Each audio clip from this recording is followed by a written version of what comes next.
ہر قسم کی تعریف، توصیف، بڑائی و بزرگی اس وحدہ لا شریک خالق کائنات، مالک ارض و سما کو لائق و سزاوار ہے، جو ہم سب کا خالق، مالک، مدبر اور پالنہار ہے، جس نے ہم انسانوں کو اس روئے زمین پر ایک خاص مقصد کے تحت تخلیق فرمایا، اور وہ مقصد اس کی عبادت بجا لانا ہے۔ اس عبادت کو صحیح طور پر بجا لانے کے لیے اللہ رب العالمین نے کم و بیش 1,24,000 انبیاء اکرام علیہم السلام کو مبعوث فرمایا، جنہوں نے ہم تک اپنا تن من دھن سب کچھ قربان کر کے اس دین کو ہم تک پہنچا دیا۔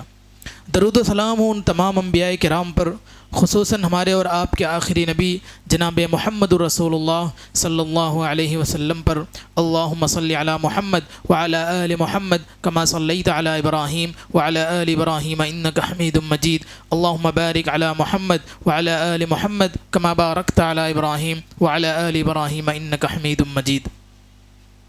محترم حاضرین، اللہ رب العزت نے ہم انسانوں کو اس کائنات کی سب سے اعلیٰ، سب سے اشرف اور سب سے معزز مخلوق بنایا ہے۔ اسے عقل کی روشنی دی،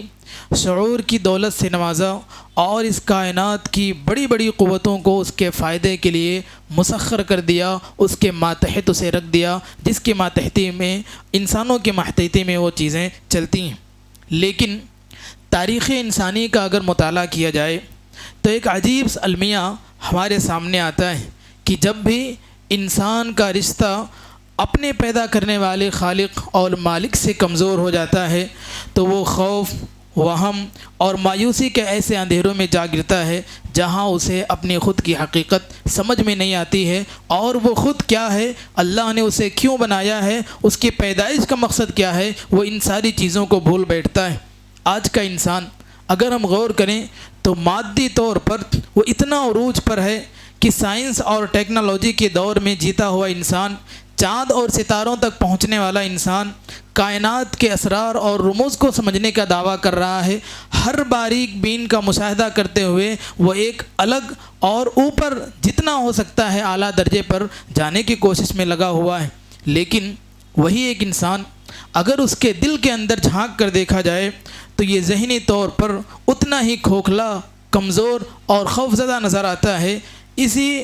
اہم اور سنگین صورتحال کو سامنے رکھتے ہوئے آج کے خطبہ جمعہ کے لیے جس عنوان کا انتخاب کیا گیا ہے وہ ہے نحوست کے سائے میں بھٹکتا ہوا انسان۔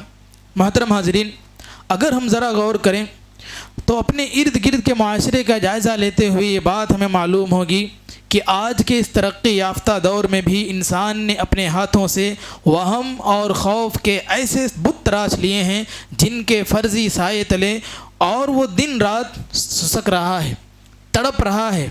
بے چین ہے، اضطراب کا شکار ہے، پریشانی اور مایوسی کا شکار ہے، اپنی زندگی کو اپنے ہی ہاتھوں سے اپنے سکون کو برباد اور ضائع کر رہا ہے۔ آج المیہ یہ ہے کہ کسی کا کاروبار اگر تھوڑا سا مندہ ہو جائے، کسی کی دکان پر اگر گاہک کم آنے لگیں، کسی کے کاروبار میں کچھ نقصان ہو جائے یا نوکری میں کوئی پریشانی آ جائے تو وہ اپنی محنت کی کمی، اپنی حکمت عملی کی غلطی یا اللہ کی طرف سے آزمائش کو دیکھنے کی بجائے فوراً یہ کہنا شروع کر دیتا ہے کہ صاحب میرا تو وقت بہت برا چل رہا ہے، میرا وقت منحوس چل رہا ہے، میری قسمت میں کسی نے نحوست کی چادر ڈال دی ہے، میں بہت اچھا کماتا تھا، میں بہت بڑی پوسٹ پر تھا، میری نوکری بہت اچھی تھی، میرا بزنس بہت ہائی لیول پر چل رہا تھا، لیکن کسی نے نحوست کی چادر ڈال دی اور میری قسمت بری ہو گئی۔ کسی کے گھر میں کچھ برائیاں آ جائیں، آپس میں کچھ لڑائی جھگڑے ہو جائیں، گھریلو ناچاقیاں بڑھ جائیں تو وہ اپنی کوتاہیوں پر استغفار کرنے کی بجائے کسی اور فرد کو نشانہ بنا لیتا ہے کہ جب سے یہ انسان ہماری زندگی میں آیا ہے، جب سے یہ انسان ہمارے گھر میں آیا ہے، اپنے ساتھ نحوست لے کر آیا ہے، اسی کے قدم ہمارے گھر کے لیے منحوس ثابت ہو رہے ہیں۔ تو ذرا غور کیجئے کہ یہ سب کہاں کی باتیں ہیں اور کون سی باتیں ہیں؟ کیا یہ ساری باتیں زمانے جاہلیت کی نہیں ہیں؟ ہمارا دعویٰ یہ ہے کہ ہم ٹیکنالوجی کے سب سے اہم درجے میں زندگی گزار رہے ہیں، لیکن اس کے باوجود یہ جاہلانہ باتیں کہاں سے آ رہی ہیں؟ حد تو یہ ہے کہ آج بھی بہت سارے لوگ پرندوں کی آوازوں سے شگون لیتے ہیں۔ اگر دیوار پر بیٹھے کسی پرندے نے کوئی ایک خاص قسم کی بولی بول دی تو اس کے ذریعے سے ان کا دل دھڑکنے لگتا ہے۔ اب کوئی مصیبت آنے والی ہے، کوئی مخصوص مہینہ، جیسے ابھی اگلا مہینہ سفر کا مہینہ آ رہا ہے، یا کوئی مخصوص تاریخ یا کسی دن کو بھاری اور منحوس قرار دے کر اپنے ہنستے کھیلتے اچھے بھلے جائز کاموں کو وہ خراب کر دیتے ہیں، اور جو انہیں کرنا چاہیے تھا اس سے اپنے آپ کو روک لیتے ہیں۔ تو میرے عزیزو، سوچنے کی بات یہ ہے کہ یہ انسان کا بھٹکنا کیوں ہے، وہ صحیح راستے پر کیوں نہیں جا رہا ہے، اس درجے ذہنی غلامی کا شکار کیوں ہو چکا ہے؟ اس کی سب سے بڑی وجہ یہ ہے کہ انسان کا یہ پختہ ایمان اور یقین بالکل کمزور ہو چکا ہے کہ اس کائنات میں نفع اور نقصان کا مالک صرف اور صرف اللہ کی ذات، عزت اور ذلت کا مالک صرف اللہ کی ذات، زندگی اور موت کا فیصلہ کرنے والا یہ صرف اللہ رب العزت ہی ہے۔ اس کے علاوہ کوئی بلی راستہ کاٹ دے، کوئی پرندہ کسی قسم کی آواز نکال دے، یا کسی قسم کی نحوست اور بدشگونی یا کوئی اور فعل کرنے والا انسان کبھی بھی کامیاب نہیں ہو سکتا ہے۔ تو جب یہ دل توحید کے نور سے، توکل کے یقین سے خالی ہو جاتا ہے تو پھر وہم کی تاریکیاں اپنا ڈیرا ڈال دیتی ہیں۔ انسان ایک قادر مطلق اللہ رب العالمین کا آزاد بندہ بننے کی بجائے بے جان چیزیں، فرضی نظریات اور جاہلانہ نحوستوں کا غلام بن کر بھٹکنے پر مجبور ہو جاتا ہے۔ وہ ہر موڑ پر ڈرتا ہے، ہر سائے سے گھبراتا ہے، اور اپنی کامیابی کے راستے خود اپنے ہی وہموں سے وہ بند کر لیتا ہے، اور جو کچھ اس کی تقدیر میں ہے اس تقدیر کو وہ برا بھلا کہنے لگتا ہے۔ تو اسی خطبے کا اصل مقصد یہ ہے، کتاب و سنت کی روشنی میں ہمارے معاشرے میں جو کچھ نحوستوں کے تعلق سے ماہ سفر آنے والا ہے، جو کچھ برائیاں پائی جاتی ہیں، جو کچھ انسان بدشگونی لے رہا ہے یا اس میں مصروف ہے، اس سے ہمیں بچنے کی ضرورت ہے، اس لیے کہ یہ نحوست ایک ایسا جاہلانہ تصور ہے جو انسان اپنے آپ کو اس سے نہ بچا سکے تو وہ شرک کے دلدل میں جا پھنستا ہے، اور اس کی بنیادی وجہ انسان کی توحید اور اس کے عقیدے کی کمزوری ہے۔ تو توہمات کے ان فرضی سائیں سے نکل کر ہمیں کتاب و سنت کے مطابق اپنی زندگی گزارنے کی ضرورت ہے۔ اس سلسلے میں سب سے اہم اور سب سے پہلی بات یہ ہے کہ انسان کو یہ بات عقیدے میں رکھنا چاہیے کہ شریعت اسلامیہ نے نحوست کی مکمل طور پر نفی کی ہے۔ اس روئے زمین پر اللہ رب العالمین کے علاوہ کوئی بھی انسان کسی بھی انسان کا یا کوئی بھی جاندار کسی بھی انسان کا نفع اور نقصان کا مالک نہیں ہو سکتا ہے۔ آپ صلی اللہ علیہ وسلم نے فرمایا لا عدوى ولا طیرہ، یہ صحیح بخاری کی بالکل صحیح روایت ہے کہ کوئی بھی چیز خود سے نقصان نہیں دیتی ہے، اور نحوست یا بدشگونی کی کوئی حقیقت نہیں ہے۔ سے معلوم ہوتا ہے کہ کوئی بھی دن، کوئی بھی مہینہ، کوئی بھی چیز منحوس نہیں سمجھنا چاہیے، یہ اسلامی تعلیمات کے خلاف ہے۔ اللہ رب العالمین نے فرمایا آپ کے سامنے خطبہ مسنونہ کے بعد جو آیت کریمہ پڑھی گئی، قُل لَا أَمْلِكُ لِنَفْسِي نَفْعًا وَلَا ضَرًّا إِلَّا مَا شَاءَ اللَّهُ، کہ اے نبی پاک صلی اللہ علیہ وسلم آپ کہہ دیجئے کہ میں کسی بھی نفع اور نقصان کا مالک نہیں ہوں سوائے اس کے جو اللہ رب العالمین چاہے۔ وَلَوْ كُنْتُ أَعْلَمُ الْغَيْبَ لَاسْتَكْثَرْتُ مِنَ الْخَيْرِ، اور اگر میں غیب کا علم رکھتا، اگر میں غیب کی چیزوں کو جاننے والا ہوتا تو میں بہت ساری بھلائیاں اپنے آپ میں سمیٹ کر رکھ لیتا۔ وما مسنی السوء، اور کوئی بھی تکلیف، کوئی بھی برائی، کوئی بھی پریشانی، کوئی بھی آزمائش مجھے لاحق نہیں ہوتی، اس لیے کہ آگے جو حادثہ ہونے والا ہے غیب کا علم رکھنے کی وجہ سے وہ علم ہے، تو ظاہر سی بات ہے کوئی بھی چیز نقصان نہیں پہنچا سکتی۔ ان انا الا نذیر و بشیر لقوم یؤمنون، ایمان لانے والے لوگوں کے لیے میں صرف ایک ڈرانے والا اور خوشخبری دینے والا ہوں جو لوگ ایمان لے کر آئیں۔ یہ آیت کریمہ اور یہ صحیح بخاری کی روایت لا عدوى ولا طیرہ ہمیں بتاتی ہے کہ شریعت اسلامیہ نے مکمل طور پر اس چیز سے منع کیا ہے کہ کوئی بھی انسان نحوست جیسی چیز میں پڑے۔ بعض روایتوں میں آتا ہے کہ اگر کوئی انسان بدشگونی یا نحوست کے پلڑے میں آتا ہے، فال نکالتا ہے، کسی بے جان چیز کے ذریعے سے اپنی تقدیر معلوم کرتا ہے، تو پھر وہ شرک کے دلدل میں جا پھنستا ہے، اور ایسا کرنا یہ شرک ہے۔ اور انسان جہاں شرک میں جاتا ہے تو سب سے پہلے اس کا توحید اور عقیدہ کمزور ہوتا ہے، اس لیے کہ وہ اللہ رب العالمین کی بجائے ایک عام سی چیز، ایک عام سے انسان یا ایک بے جان چیز کو اپنا وہ سمجھتا ہے کہ میری تقدیر کا فیصلہ کرنے والا یہ ہے۔ بلی نے راستہ کاٹ دیا، انسان ڈر جاتا ہے۔ کسی پرندے نے کسی قسم کی آواز نکال دی، انسان ڈر جاتا ہے۔ زمانے جاہلیت کے لوگ ایسا کرتے تھے کہ اگر انہیں کہیں جانا ہو، سفر کا ارادہ ہو یا کوئی کام کرنا ہو تو وہ پہلے یہ دیکھتے تھے کہ ایک پرندہ اڑاتے ہیں، اور وہ پرندہ اگر دائیں طرف جاتا ہے تو پھر وہ کام کرنے کے لیے آغاز کرتے تھے، اور اگر وہ اڑ کر بائیں طرف جاتا ہے تو وہ اپنا کام نہیں کرتے تھے۔ یہ زمانے جاہلیت کا تصور آج ہم مسلمانوں میں بہت تیزی سے پھیل رہا ہے۔ ابھی یہ آنے والا مہینہ جو سفر کا مہینہ شروع ہو رہا ہے، اس میں ہم دیکھیں گے بہت سارے لوگ اسلامی تعلیمات کی خلاف ورزی کریں گے۔ کچھ لوگ شادیاں نہیں کرتے ہیں، کچھ لوگ اپنے کام کو روک لیتے ہیں، اور کچھ لوگ اپنے کاروبار میں بھی پیچھے ہٹتے ہیں، اور یہ کہتے ہیں کہ نعوذ باللہ یہ نحوست کا مہینہ ہے، اور اس میں اپنے آپ کو وہ نقصان سے بچانا چاہتے ہیں، جبکہ نفع و نقصان کا مالک یہ صرف اور صرف اللہ رب العالمین کی ذات۔ دوسری بات یہی ہے کہ نفع اور نقصان یہ صرف اللہ کے اختیار میں۔ قرآن میں اللہ رب العالمین نے بالکل واضح طور پر فرمایا، سورہ انعام کی آیت نمبر 17، وَإِن يَمْسَسْكَ اللَّهُ بِضُرٍّ فَلَا كَاشِفَ لَهُ إِلَّا هُوَ، کہ اگر اللہ رب العالمین تکلیف دے تو اسے کوئی بھی دور نہیں کر سکتا ہے۔ اس آیت کے ٹکڑے سے یہ ثابت ہوتا ہے کہ نحوست کا تصور یہ باطل ہے۔ اصل اختیار یہ صرف اللہ رب العالمین کے پاس ہے۔ اگر کوئی بھی انسان اپنے کاروبار کے سلسلے میں، اپنے گھر بار کے سلسلے میں، اپنے جاب کے سلسلے میں اس قسم کا باطلانہ تصور اور جاہلانہ تصور رکھتا ہے کہ میرا نفع اور نقصان یہ فلاں دن کی وجہ سے یا فلاں مہینے کی وجہ سے ہوتا ہے، تو گویا کہ وہ شریعت اسلامیہ کی مخالفت کر رہا ہے اور شرک جیسے دلدل میں جا کر پھنستا ہے۔ ایسی صورت میں اسے اپنے ایمان کو بچانے کی ضرورت ہے، اپنے توحید اور عقیدہ کو مضبوط کرنے کی ضرورت ہے، اور اگر شیطان کی طرف سے اس قسم کا وسوسہ آئے تو اسے فوراً کتاب و سنت کی طرف اور علماء کرام کی طرف رجوع کرنا چاہیے۔ تیسری چیز یہ ہے کہ یہ نحوست جاہلیت کی باقیات ہے، یعنی زمانے جاہلیت میں لوگ پرندوں کے حساب سے، دنوں اور مہینوں کے حساب سے الگ الگ بدشگونی لیا کرتے تھے۔ قرآن نے اس کو رد کرتے ہوئے فرمایا، الا انما طائرهم عند اللہ، یعنی ان کی بدبختی کا سبب ان کے اعمال ہیں، نہ کہ کوئی وقت، یعنی کوئی بھی وقت یہ برا بھلا نہیں ہوتا ہے، بلکہ جو بھی انسان کسی نفع نقصان میں پڑ رہا ہے تو گویا کہ وہ اللہ رب العالمین کی طرف سے لکھی ہوئی مقدر کی چیز ہے، اس میں کسی دن کو، کسی مہینے کو، کسی وقت کو برا بھلا نہ کہیں۔ اور اگر کوئی انسان ایسا کرتا ہے تو گویا کہ نعوذ باللہ وہ اللہ رب العالمین کو گالی دینے کا کام کر رہا ہے۔ ابو ہریرہ رضی اللہ عنہ کی روایت فرماتے ہیں، نبی کریم صلی اللہ علیہ وسلم نے فرمایا کہ اللہ تعالیٰ فرماتا ہے، لا تسبوا الدہر فإن اللہ هو الدہر۔ یہ صحیح مسلم کی روایت حدیث قدسی میں بھی ہے کہ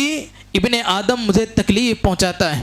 اور وہ زمانے کو برا بھلا کہتا ہے، اور میں ہی زمانہ ہوں، انا الدہر۔ یہ اللہ رب العالمین کہتا ہے کہ میں زمانہ ہوں، اور انسان مجھے گالی دیتا ہے، برا بھلا کہتا ہے۔ وہ کیسے کہ انسان کسی دن، کسی مہینہ یا کسی وقت کو برا بھلا کہتا ہے، اور اللہ رب العالمین کہہ رہا ہے کہ میں ہی وقت ہوں اور میں ہی زمانہ ہوں۔ اگر انسان ابن آدم زمانے کو یا وقت کو برا بھلا کہہ رہا ہے تو گویا کہ وہ اللہ رب العالمین کو برا بھلا کہہ رہا ہے۔ ایسی صورت میں ہمیں اپنے آپ کو اس قسم کے باطل عقیدے سے بچانے کی ضرورت ہے۔ کوئی بھی وقت یا کوئی بھی حالات، کوئی بھی مہینہ یا کوئی بھی دن یہ برا نہیں ہوتا ہے، اس میں جو کچھ انسان کو آزمائش لاحق ہوتی ہے وہ اس کے اپنے اعمال کی وجہ سے ہوتی ہے۔ انسان کو یہ غور کرنا چاہیے کہ میں نے کون سا ایسا عمل کیا جس کی وجہ سے اللہ رب العالمین نے مجھے اس آزمائش میں مبتلا کر دیا، میں نے کون سا ایسا کام کیا جس سے کتاب و سنت نے، اللہ اور اس کے رسول نے روکا تھا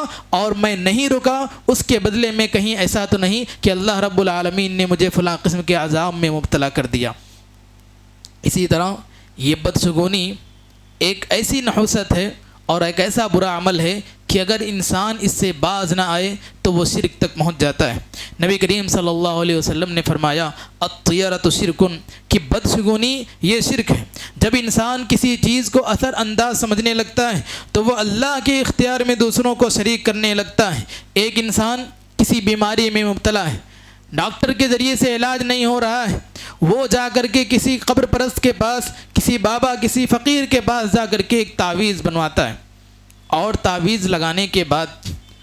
ظاہری طور پر اس کی وہ بیماری ختم بھی ہو جاتی ہے، تو لوگوں سے کہتا پھرتا ہے میں نے اپنی بیماری کا علاج بہت کرایا، کہیں پر میری بیماری پکڑ میں نہیں آئی، میں فلاں فقیر فلاں مزار پر گیا اور اس نے مجھے یہ دھاگا دیا، اس دھاگے کی وجہ سے مجھے شفا ملی۔ اگر یہ جملہ انسان کہتا ہے یا اس کا عقیدہ ایسا بن جاتا ہے کہ اس تعویذ کی وجہ سے مجھے شفا ملی، تو گویا کہ وہ یہ کہہ رہا ہے کہ اللہ رب العالمین کی ذات میں وہ شرک کر رہا ہے، اور کہہ رہا ہے کہ اس تعویذ میں وہ اثر ہے کہ اس کے ذریعے سے میں شفا پاتا ہوں، جبکہ نبی کریم صلی اللہ علیہ وسلم فرماتے ہیں بیماری دینے والی ذات اللہ رب العالمین کی ہے۔ آپ صلی اللہ علیہ وسلم کو اللہ رب العالمین نے آپ کی زبانیں قرآن میں یہ فرمایا وَإِذَا مَرِضْتُ فَهُوَ يَشْفِينِ، اور جب میں بیمار ہوتا ہوں تو شفا دینے والی ذات اللہ رب العالمین کی ہے، مجھے وہی شفا دیتا ہے۔ یہ آیت ہمیں بتلاتی ہے کہ بیماری سے شفا حاصل ہونا یہ اللہ رب العالمین کی طرف سے ہے۔ اگر کوئی انسان کسی بے جان چیز کو شفا کا ذریعہ سمجھتا ہے تو گویا کہ وہ شرک کر رہا ہے اور اللہ کے اختیار کو دوسرے تک پہنچا رہا ہے، دوسرے کو دے رہا ہے۔ پانچویں چیز یہ ہے کہ شیطان کا خوف اور وسوسہ۔ اللہ رب العالمین فرماتا ہے انما ذالکم الشیطان یخوف اولیاءہ، یعنی شیطان اپنے دوستوں کو ڈراتا ہے۔ نحوست کا خوف بھی شیطانی وسوسہ ہے جو انسان کو کمزور بناتا ہے۔ اگر کبھی ایسا ہمیں محسوس ہو کہ کل کیا ہوگا، کل ہماری زندگی باقی رہے گی نہیں رہے گی، کل ہماری جاب میں کسی قسم کا نقصان تو نہیں ہوگا، کل ہمارے کاروبار یا بزنس میں کوئی فقر و فاقہ تو نہیں لاحق ہوگا، اگر شیطان ہمیں اس طرح سے ڈرا رہا ہے یا ہمارے دل میں اس قسم کے وسوسے اور خیالات آ رہے ہیں تو ہمیں فوراً شیطان سے دور بھاگنے کی ضرورت ہے، ورنہ اگر شیطان کی ڈگر پر ہم چلے تو پھر ہم یہ نحوست کے شکار ہو سکتے ہیں، اور شیطان کی وجہ سے ہم بیماری یا پھر جو ہم کام کرنا چاہ رہے ہیں یا جس چیز کا شیطان ہمیں خوف اور وسوسہ ڈال رہا ہے، اگر ہم اس بات پر عمل کر لیں تو پھر ہم اس نحوست کے دلدل میں پھنس جائیں گے، اور پھر یہ بیماری ایسی ہے کہ انسان نہ چاہتے ہوئے نامعلوم طریقے سے وہ شرک کے دلدل میں چلا جاتا ہے، اور جو کچھ اللہ کے اختیار میں ہے وہ اختیار ایک غیر جاندار اور بے جان چیزوں کو دینے لگتا ہے۔ تو اگر شیطان کا خوف اور وسوسہ ہمارے ذہن اور دماغ میں آئے تو ہمیں اس سے بچنے کی ضرورت ہے۔ اسی طرح مصیبتیں یہ ہمارے اعمال کا نتیجہ ہیں۔ اللہ رب العالمین ارشاد فرماتا ہے ظہر الفساد فی البر والبحر بما کسبت ایدی الناس، کہ بحر اور بر، خشکی اور تر میں جو کچھ فساد برپا ہوا ہے یہ انسان کے اس کے اعمال کی وجہ سے ہے، انسان کے اپنے ہاتھوں کی کمائی ہے۔ اللہ رب العالمین تو اتنا کرم اور رحم کرنے والا ہے کہ وہ اکثر مرتبہ انسان کی غلطیوں کو معاف فرما دیتا ہے۔ اگر وہ چھوٹی چھوٹی باتوں پر انسان کا مواخذہ کرنے لگے، عذاب میں مبتلا کرنے لگے، آزمائش میں مبتلا کرنے لگے، اس کا مواخذہ اور گرفت پکڑ کرنے لگے، تو ایسی صورت میں انسان کا جینا محال ہو جائے گا اور لا محالہ طور پر انسان اس روئے زمین پر زندگی نہیں گزار سکے گا۔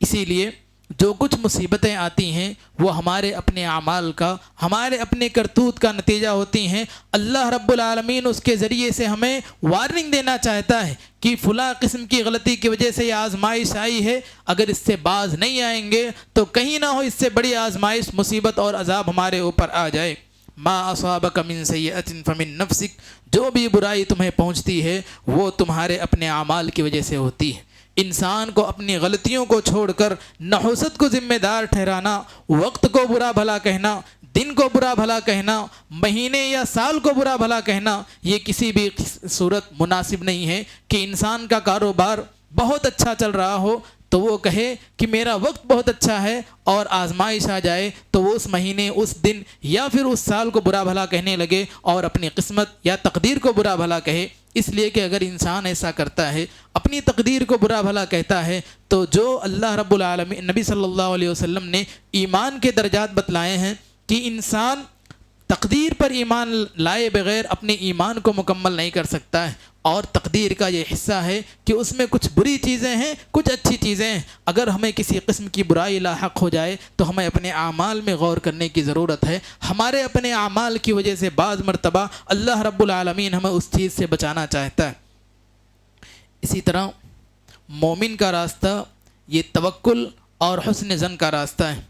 اللہ رب العالمین فرماتا ہے وَعَلَى اللَّهِ فَتَوَكَّلُوا إِن كُنتُم مُؤْمِنِينَ، یعنی اگر اللہ رب العالمین پر تم بھروسہ کرتے ہو،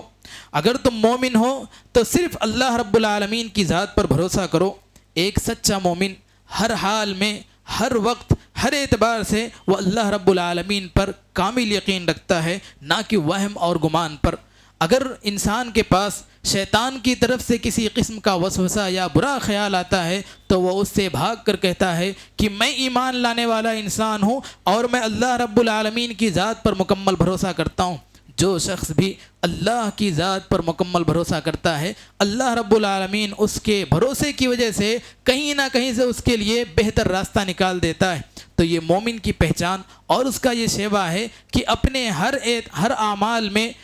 گمان، نحوست یا پھر بدشگونی لینے کی بجائے، وقت کو، حالات کو برا بھلا کہنے کی بجائے وہ اللہ رب العالمین کی ذات پر بھروسہ کرے، اور جو کچھ وہ نیکیاں یا برائیاں کر رہا ہے اس پر غور کرے کہ اگر کوئی آزمائش آئی تو میری کسی برائی کی وجہ سے تو نہیں آئی، اور جو نیکیاں میں نے کی تھی وہ نیکیاں قبول ہو رہی ہیں یا نہیں۔ میں انہی باتوں پر اپنی بات کو ختم کرتا ہوں، آخر میں دعا کرتے ہوئے کہ اللہ رب العالمین ہمیں ہر قسم کے نحوست، بدشگونی اور فعال سے ہماری حفاظت فرمائے، آمین۔ وآخر دعوانا الحمد للہ رب العالمین۔